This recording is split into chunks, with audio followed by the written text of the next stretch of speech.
भगवान शिव को कैलाश पर्वत का स्वामी माना जाता है। मान्यता है कि महादेव अपने पूरे परिवार और अपने समस्त गणों के साथ कैलाश में वास करते हैं, इसीलिए आज तक कोई कैलाश पर्वत पर चढ़ाई नहीं कर पाया है। पौराणिक कथाओं में ऐसी कई घटनाओं के बारे में बताया गया है, जिनमें कई बार दैत्य और आसुरी शक्तियों ने कैलाश पर्वत पर चढ़ाई करके इसे शिवजी से हथियाने का प्रयास किया, लेकिन उनकी मंशा कभी पूरी न हो सकी। आज भी यह बात उतनी ही सच है जितनी पौराणिक काल में थी। भले ही दुनिया भर के पर्वतारोही एवरेस्ट को फतेह कर चुके हो, लेकिन कोई आज तक कैलाश पर्वत पर चढ़ाई नहीं कर पाया है। आखिर ऐसा क्यों है? चलिए आपको इसके बारे में विस्तार से बताते हैं। हिंदू धर्म में कैलाश पर्वत का बहुत महत्व है, क्योंकि यह भगवान शिव का निवास स्थान माना जाता है।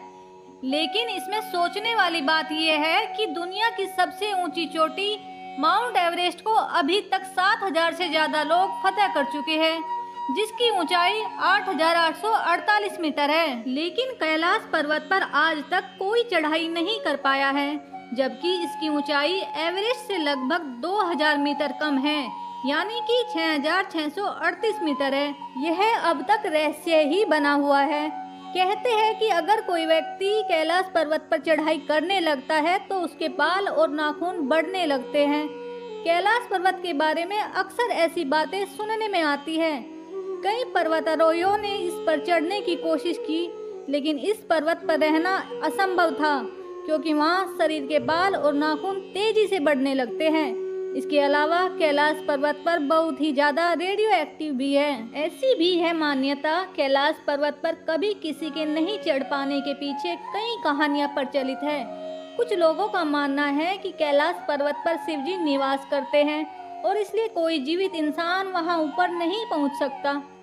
मरने के बाद या वह जिसने कभी कोई पाप नहीं किया हो, केवल वही कैलाश फतेह कर सकता है। व्यक्ति हो जाता है दिशाहीन। ऐसा भी माना जाता है कि कैलाश पर्वत पर थोड़ा सा ऊपर चढ़ते ही व्यक्ति दिशाहीन हो जाता है, क्योंकि बिना दिशा की चढ़ाई करना मतलब मौत को दावत देना है। इसलिए कोई भी इंसान आज तक कैलाश पर्वत पर नहीं चढ़ पाया है। वर्ष 1999 में किया जा चुका है शोध। सन 1999 में रूस के वैज्ञानिकों की एक टीम 1 महीने तक माउंट कैलाश के नीचे रही और इसके आकार के बारे में शोध करती रही। वैज्ञानिकों ने कहा कि इस पहाड़ की तिकोने आकार की चोटी प्राकृतिक नहीं, बल्कि एक पिरामिड है जो बर्फ से ढकी रहती है। माउंट कैलाश को शिव पिरामिड के नाम से भी जाना जाता है। जो भी इस पहाड़ को चढ़ने निकला या तो मारा गया या बिना चढ़े वापस लौट आया। चीन भी कर चुका है कोशिश। चीन सरकार के कहने पर कुछ पर्वतारोहियों का दल कैलाश पर चढ़ने का प्रयास कर चुका है, लेकिन उसे भी सफलता नहीं मिली और पूरी दुनिया के विरोध का सामना अलग से करना पड़ा। हारकर चीनी सरकार को इस पर चढ़ाई करने से रोक लगानी पड़ी। चेहरे पर दिखने लगता है बुढ़ापा। कहते हैं जो भी इस पहाड़ पर चढ़ने की कोशिश करता है वो आगे नहीं चढ़ पाता, उसका हृदय परिवर्तन हो जाता है। यहाँ की हवा में कुछ अलग बात है। आपके बाल और नाखून 2 दिन में ही बढ़ जाते हैं, जितने 2 हफ्ते में बढ़ने चाहिए। शरीर मुरझाने लगता है, चेहरे पर बुढ़ापा दिखने लगता है। यहाँ तक कि चीन ही नहीं, रूस भी कैलाश के आगे घुटने टेक चुका है। सन 2007 में रूसी पर्वतारोही सर्गे सिस्टिकोव ने अपनी टीम के साथ माउंट कैलाश पर चढ़ने की कोशिश की।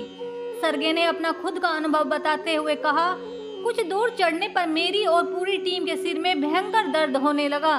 फिर हमारे पैरों ने जवाब दे दिया। मेरे जबड़े की मांसपेशियां खिंचने लगी और जीभ जम गई। मुंह से आवाज निकलना बंद हो गई। चढ़ते हुए मुझे महसूस हुआ कि मैं इस पर्वत पर चढ़ने लायक नहीं हूँ। मैं फौरन मुड़कर उतरने लगी, तब जाकर मुझे आराम मिला।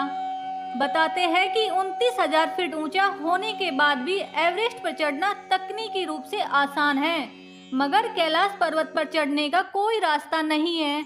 चारों ओर खड़ी चट्टानों और हिमखंडों से बने कैलाश पर्वत तक पहुंचने का कोई रास्ता ही नहीं है। ऐसी मुश्किल चट्टानें चढ़ने में बड़े से बड़ा पर्वतारोही भी घुटने टेक देता है। हर साल लाखों लोग कैलाश पर्वत के चारों ओर परिक्रमा लगाने आते हैं और रास्ते में मानसरोवर झील के दर्शन भी करते हैं। लेकिन कैलाश पर्वत पर चढ़ाई न कर पाने की बात आज तक रहस्य ही बनी हुई है। आखिर आज तक कोई कैलाश पर्वत पर चढ़ाई क्यों नहीं कर पाया? इस बारे में आपकी क्या है राय, हमें कमेंट बॉक्स में जरूर बताएं। और वीडियो अच्छी लगी हो तो please like and subscribe my channel. Thanks for watching.